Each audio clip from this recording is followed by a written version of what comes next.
வாழ்ந்தவர்கள் அன்றைக்கு ஆண்டுடைய பிள்ளைகள் இவனுக்கு உங்களாக இந்த சமாச்சாரத்தில் நான் யாருக்கும் சொல்லவில்லை. எனக்கு எதிரே புரிய கொள்ளாது தெரிந்தால் துரியோதனன் ஏதாவது உதவி செய்து விடுவாங்க. அதனாலே நீங்கே சென்று தீவிரத்திலே நான் சொன்னதாக சொல்லிவிடும். நீங்களும் அவர்களை காப்பாற்றி விடுவான் என்று சொல்லி அனுப்பினார். எதிராக உடனே கனகன் வருகிறான். ஒரு நாள் சாயந்தரம் ஒரு 5 மணி 6 மணி அழைச்சி ஜீவன் அடக்கு வாழ்க்கையை விட்டு வெளியே வருகிறான். வருகிறவர்கள் கை தட்டினான். கனகன் ஜீவன் திரும்பினான். உன்னுடைய வாயன்தான் வந்தான். தனிமையாக அழைத்துக் கொண்டு போய் என்ன சொல்லுகிறார்? தலைவனுக்கு உரியவன் தங்கள் பிச்சரை கொடுத்தவர்களை கொண்டவர் பெண்கள் அச்சமற்றியவன் நம்மளை அம்மனை வழங்கு நிச்சம் என்று கொள் என்று நிறைந்திருந்தார்.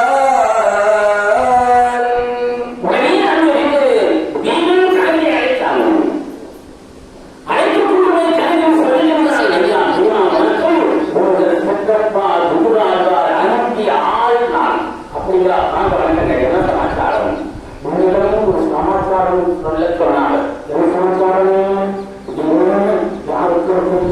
கூடாது கவனமாக கோபப்படக்கூடாது என சொல்லி கோபப்பட மாட்டேன். இந்த அரசு மாளிகையை துரியோதனனும் உங்களை குடும்பத்திற்காகவே கட்டி வைத்திருக்கிறான்.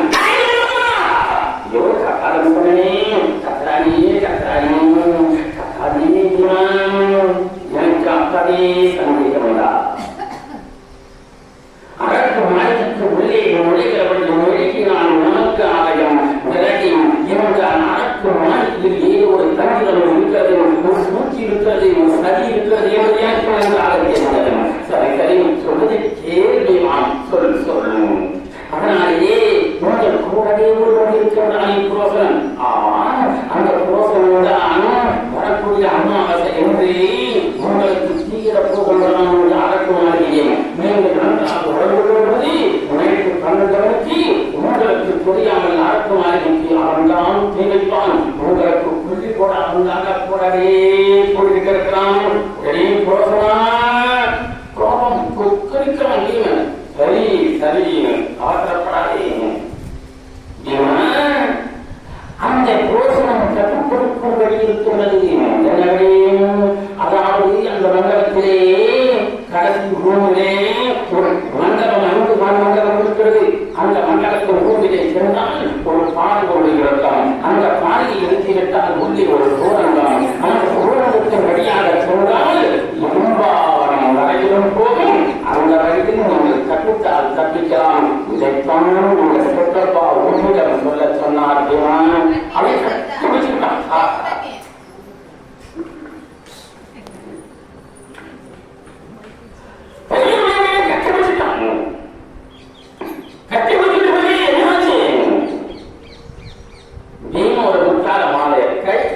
அவங்களுக்கு பட்டம் கனகா அன்றைக்கு அவர்கள் பாண்டுடைய பிள்ளைகள் இன்றைக்கு 3 பிள்ளைகள் நீ இல்லைன்னா கண்டிப்பாக அரசு மாளிகையில் மாட்டிட்டு இருக்கும் என்று பார்க்க வேண்டிய வரலாறு சொல்லி கனகன் போயிட்டான்.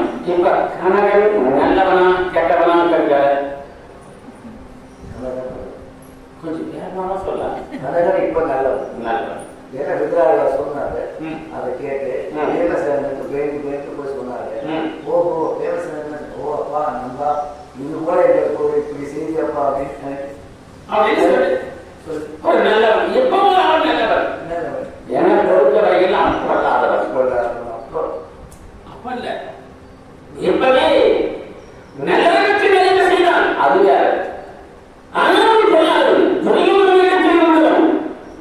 துரியோதனன் கெட்டவனாக இருந்தாலும் அவரோடு இருந்து கொண்டு அவருடைய ரகசியங்களை வெளியே சொல்பவன் அவனுக்கு துரோகி இல்லையா? அதனால ஒரு சரியாருக்காக ஒரு கதை சொல்றேன். நான் என்ன கதை சொன்னாலும் சேகரிச்சு வச்சுக்கோ இல்லையா? எங்க போய் சொல்றேன். அதாவது ஒரு ஊர்ல குப்பம்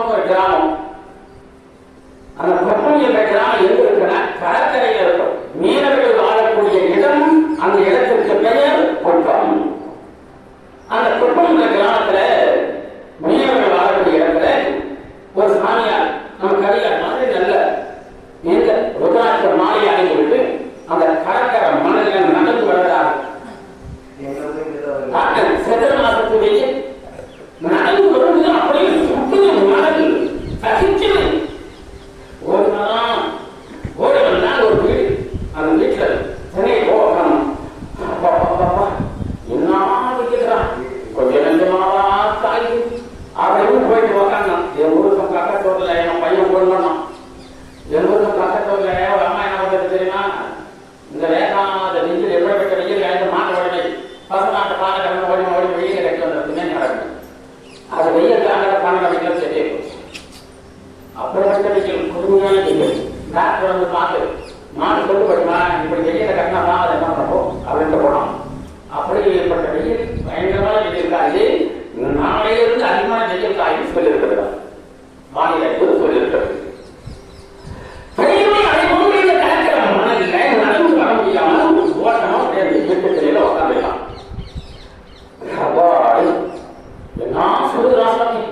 உடனே அந்த வீட்டுக்கு போல இருந்து ஒரு அம்மா வந்தா, சாமியார யாரு சாமியார்?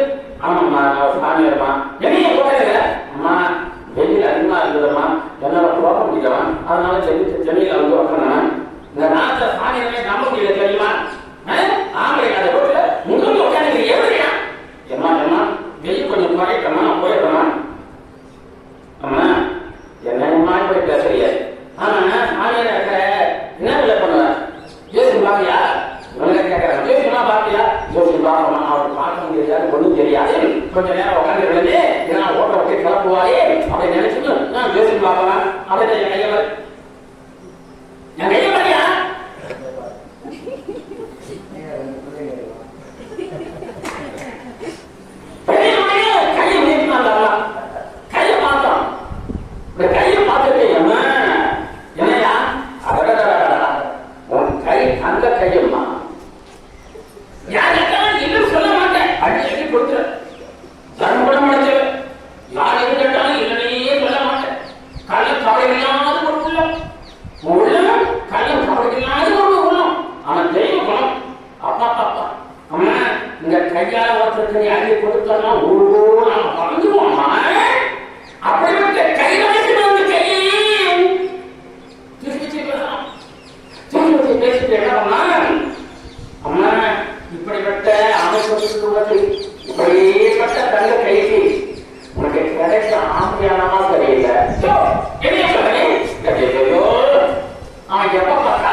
கையை பார்த்துட்டு என்ன பண்ண கையை பார்த்தான். கையை பார்த்துட்டு சுவாமி என்னையா உங்க கை தர்மபுரம் படைச்ச கையா, யார் கேட்டாலும் என்ன சொல்லாம ஆள் இருக்கிற கையா உன் கை, இந்த கையால் அடி கொடுத்த எல்லாருக்கும் ஒவ்வொரு வரலாயா அவருக்கு சொல்லத்தான் இவருக்கு சொல்லலாம் சொல்லிவிட்டு இப்போ தர்மபுரம் படைச்ச கை இப்படிப்பட்ட ஆளுக்கு உங்களுக்கு கிடைச்சிக்கிற கொண்டாட்டுதாயா சரியில்லைன்னா ஐயோ அவங்க எப்ப பார்த்தாலும் குறைச்சு அதனால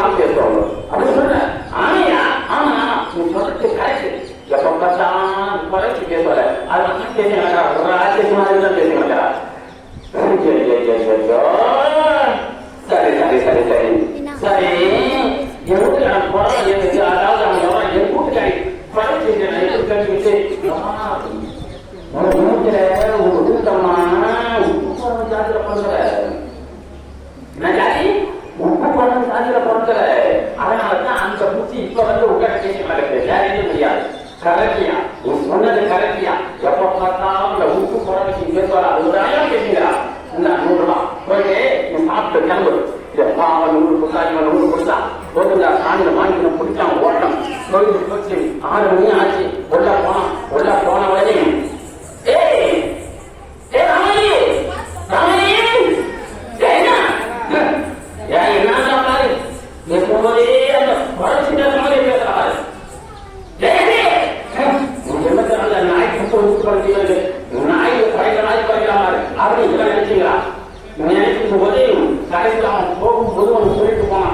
அவன் கேட்டான், ஏயா என் வீட்டுக்காரே உன் ஜென்மத்துல உப்பு பரவல் ஜாதியில பரவலாம் எப்படி கேட்டீங்கன்னு அவன் கேட்டான். நீ என்ன பண்ற? நைட்டு சாப்பிட்டு உங்க வீட்டுல முட்டி நீ முட்டி போட்டு போய் அப்ப உங்க வீட்டு சண்டார காலத்தை உங்க வீட்டுல கால நாட்டார நக்கிப்பாரு. அப்ப உப்பு கட்டும். உப்பு கட்ட உடனே அவன் உப்பு பரவல் ஜாதியில முன்ன வந்தான்னு தெரியும். ரைட்டியா? அதே மாதிரி அவர்களும் செட்டு போனான்.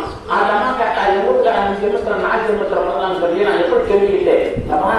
உன் வீட்டுக்காரன் தூங்கிட்டு பிறகு நீ தூங்கிட்ட பிறகு உன் வீட்டுக்காரன் வந்து உன் காலை நப்பும் அந்த உன் ஜென்மத்துல நினைப்பது அப்ப தெரிஞ்சுக்கோ.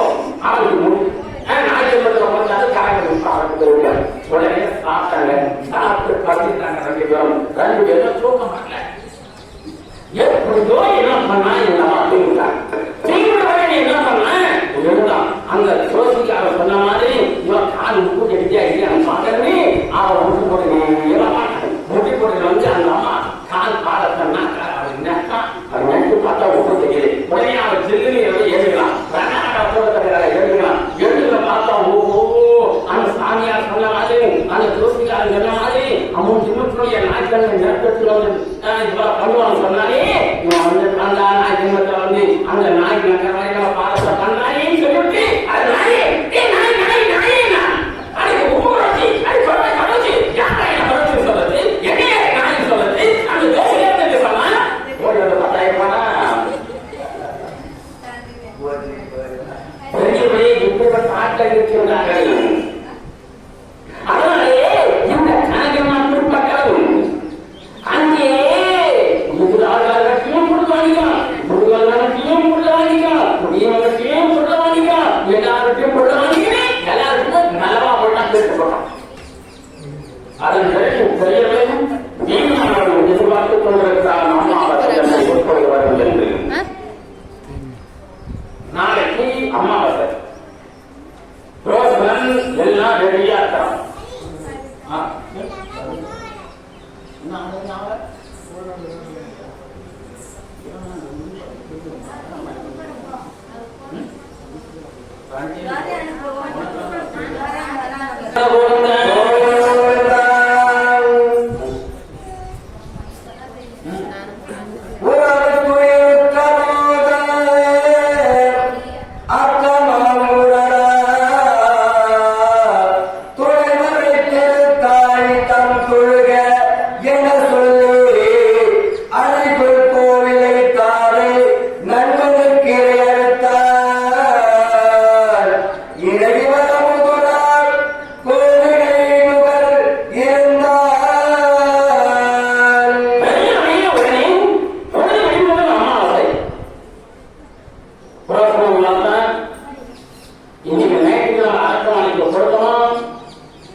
கொஞ்ச நேரம் அப்படி இப்படி ஆட வச்சு ஓட வச்சு கொண்டு வந்தாங்க.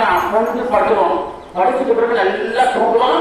தூங்கிட்டு பிறகு நாம் அரக்கு மாளிகைக்கு தீ வைத்து விடலாம் என்று எண்ணம் கொண்டு ரோசன் தர்மத்தில் சொல்கிறான். தர்மந்தன் இன்றைக்கு கடைசி நாள், நாங்கள் நாளைக்கு வீட்டுக்கு கிளம்பிடலாம். அதனால பக்கத்திலே வாங்கி இருக்கிறது காடு விட்டதையும் காட்டினுடைய அறையை பார்த்து விட்டு வரலாம் மாறுங்கள் என்று அழைத்துக் கொண்டு போகிறான். காட்டுக்கும்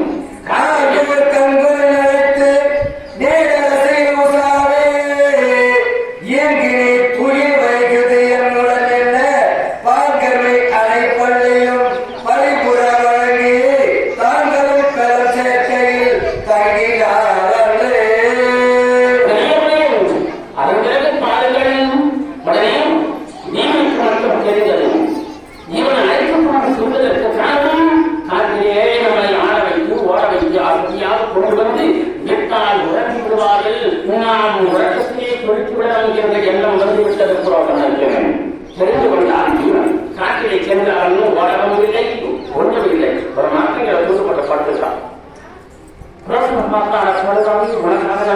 எல்லோரையும் காட்டு காட்டு வந்தேன். நீ தான் அவரோட சீக்கிரத்துல தூங்க மாட்டேன். இன்னொரு படுத்து தூங்குறாளே, இப்ப தூங்குறான், நைட்டு தூங்க மாட்டாளே, நைட்டு இவன் தூங்குறான், நம்மளால பொறுக்க முடியாது. என்ன சொல்றா? என்னங்க வந்து காட்டுல போட்டுக்கல அதுவும் சிங்கம் உக்காங்கத்திலே ஸ்வைட்டி அடிச்சாங்க ராஜ சிங்கத்து மேல ஓய்வு இருக்குது.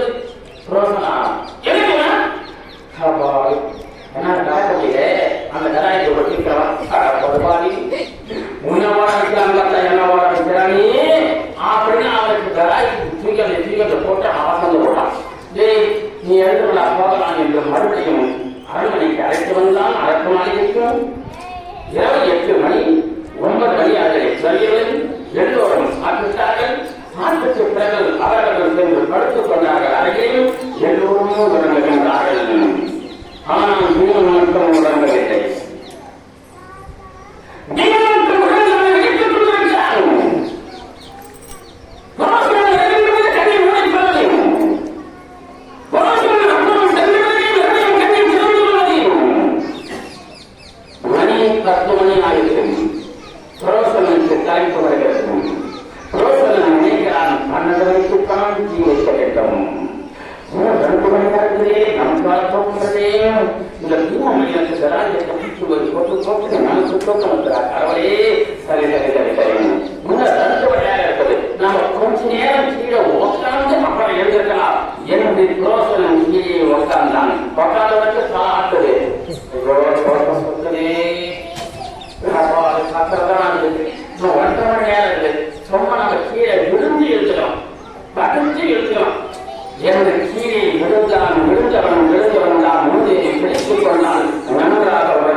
வெளியே போய் பாருமா.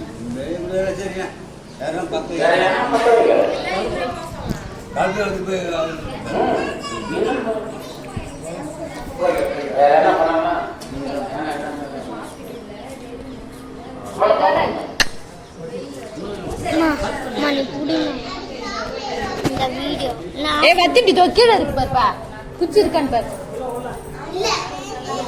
உள்ள போ நேரா.